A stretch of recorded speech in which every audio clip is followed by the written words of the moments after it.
All right, we're good. Hey guys, Chris here. I'm here with Chris. We're over at the Radian booth. Tell me about this little suppressor adapter twistle guide rod. So this is our compressor guide rod. It's our quick tune changing system. So essentially, a lot of guide rods on the market, they're going to use a set screw and Loctite to hold all of this together. So if you're at the range, you're experiencing any sort of malfunctions, any sort of issues, it's a real pain to kind of switch out your guide rod weight and kind of change everything.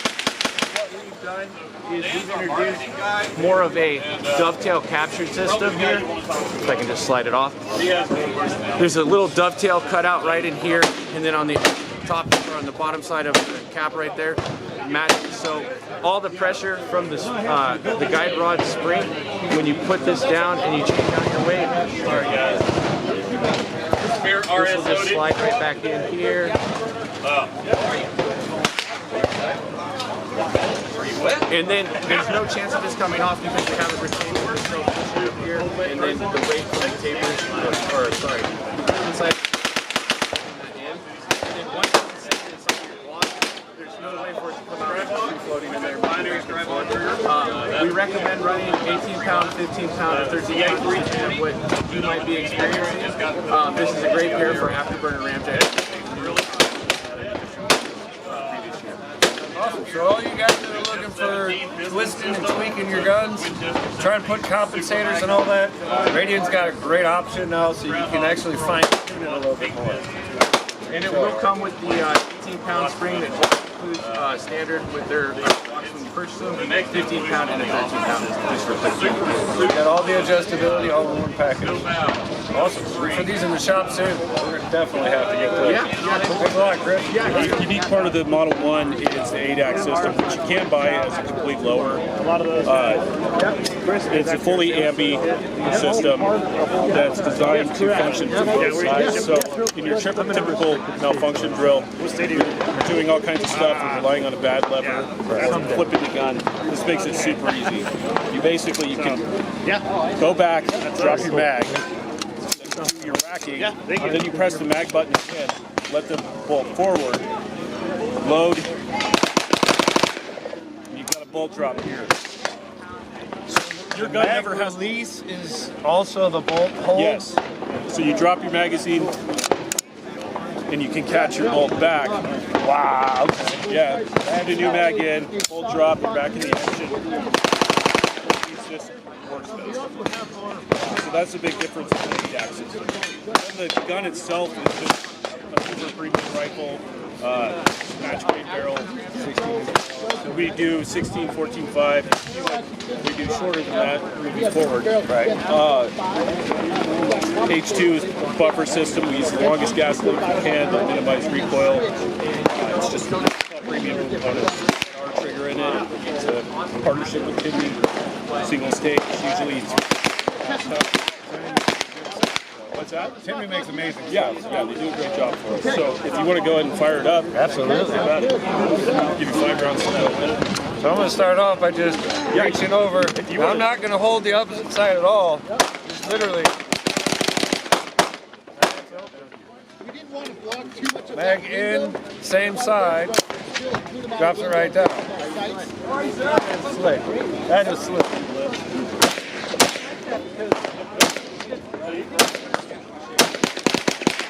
Ooh, that's pretty soft shell too.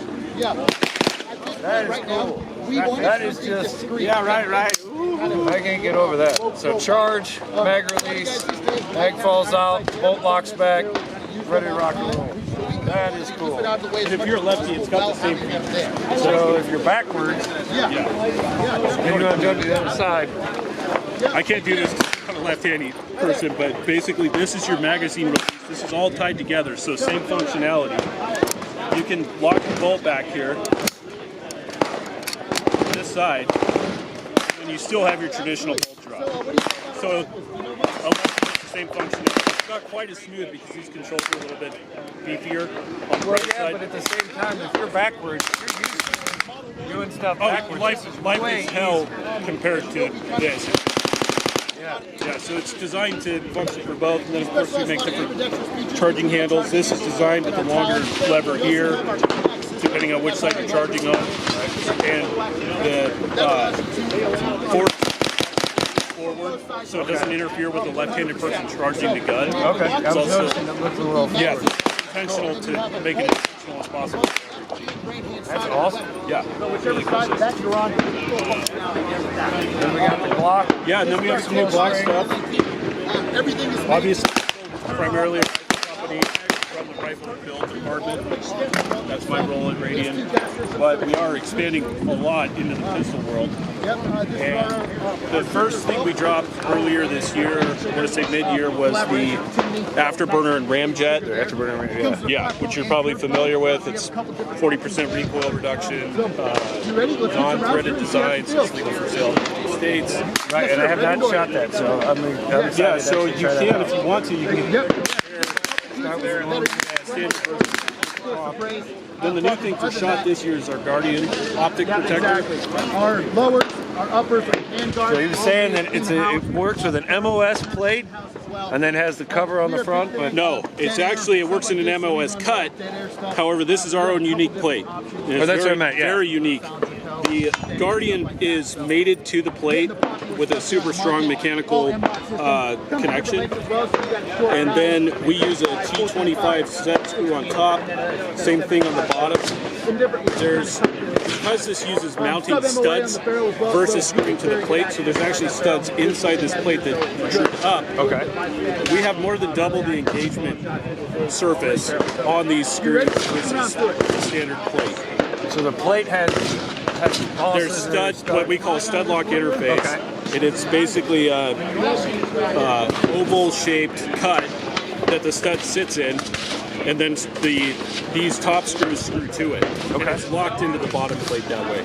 The other feature is on the screws that go from the plate into the actual the slide, there's a gasket that's compressed inside so that seals off the battery plate from the exactly. So the problem with RMR has a seal against the plate, but if your plate's not sealed to the gun, if you dunk the whole gun in, water can still get through the screw holes on the plate into the optic. So this is meant to eliminate that issue by sealing the actual screw. Interesting. And then this will withstand, we've applied as much as 80 pounds of force to the absolute leading edge of this. No contact. Basically, as hard as you want to get. So for those of you who see me slamming my Optic constantly, this is a way better, way stronger way of doing it without putting as much damage onto your Optic. Ask me how I know. The other aspect of that is a design feature of the plate system, the way it mounts on those cuts is they're essentially a few thousandths pressed on one side, and it pulls both the plate and the optic to the rear, so that they're mechanically locked against the slide. Okay. Meaning, when you do make that, you're never going to rack it from the back, obviously. Right. So there is a little bit of play at the front end, but all mechanically, the entire system is pushed to the back end of the slide. So you can rack it as hard as you want. You don't have to worry about movement or shear against the screws. It's still early in the day, so I'm not even going to ask him to try that, but just take his word for it. Yeah, so if you want to shoot this and then compare the... Yeah. Standard Glock 45. Yeah. Check out. Good. Second standard Glock 45.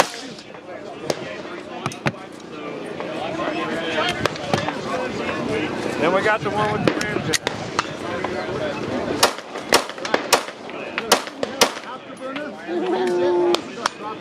That makes a noticeable difference. I believe I'm in there 40% reduction.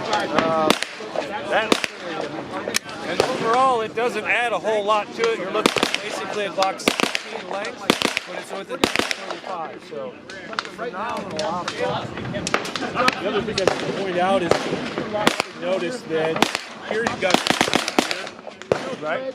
rear sight forward. This is our shield sight system that actually the rear sight is built into the optic guard. I did not even realize that. So the standard setup 45's got the suppressor height sight in the front and the rear.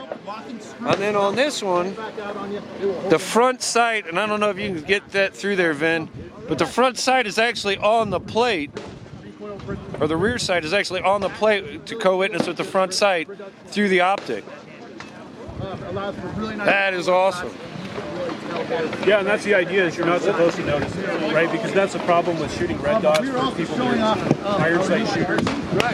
Is your eye wants to go to that iron because instinctively you're shooting. Right, we run into it all the time, especially when you have a red dot and a green front sight. Your eyes constantly going back and forth. Yes, and this is meant to bring your eye primarily to the red dot, so you forget about the irons, but you still have them. Thanks, man. Cool stuff happen over at Radian. They're getting out of just ARs and getting into pistol stuff now, even more. So look for more of this stuff to be at the shop.